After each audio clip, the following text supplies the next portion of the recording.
Hey guys, Geneva here, and I wanted to share with you my process for creating upcycled designs. You guys always ask me, how do I get inspiration and how do I come up with my designs? There's no secret, it's more of a process, and I wanted to share that process with you right now.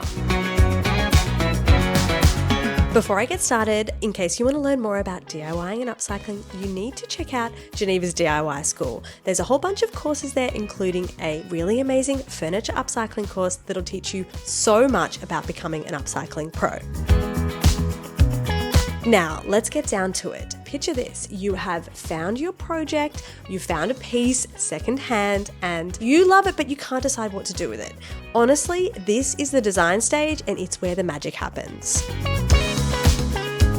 So in order to get you started on your design journey, I thought I'd share a 5-step process which I use every single time to help me create beautiful, amazing design ideas for my projects. Step 1 is to take a look at the piece in front of you and be really critical. Give it a long, hard look before you get carried away. What drew you to it? What are the curves like? What's the structure like? What is it that you love and what is it that you want to change? Don't shy away from scrutinizing every single detail. Understanding its strengths and weaknesses is really going to help you envision the full potential.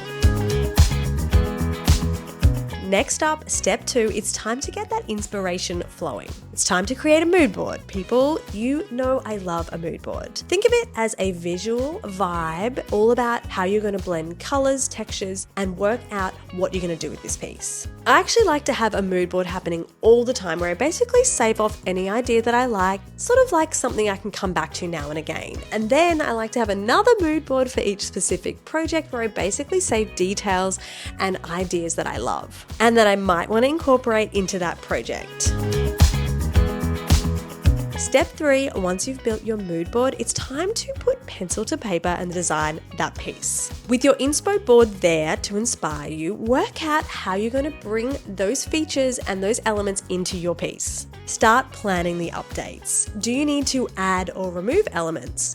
What textures are you thinking that are going to work for this? What colors? It's a good idea to grab a sketch pad and start roughly mapping out the vision, thinking about measurements, colors, materials, and the whole shebang.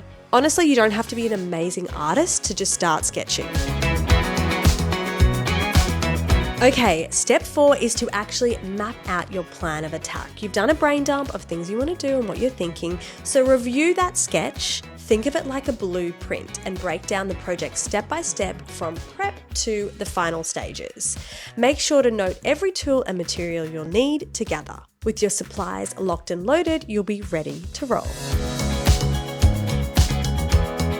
For the final step, it's time to make those last-minute detail decisions. That's when you think about final things about embellishments or hardware or anything that's going to put the cherry on top of the whole design.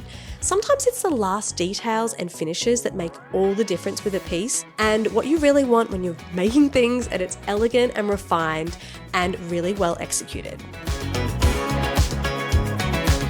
There you have it. That's my process, 5 steps to create designs like the pros.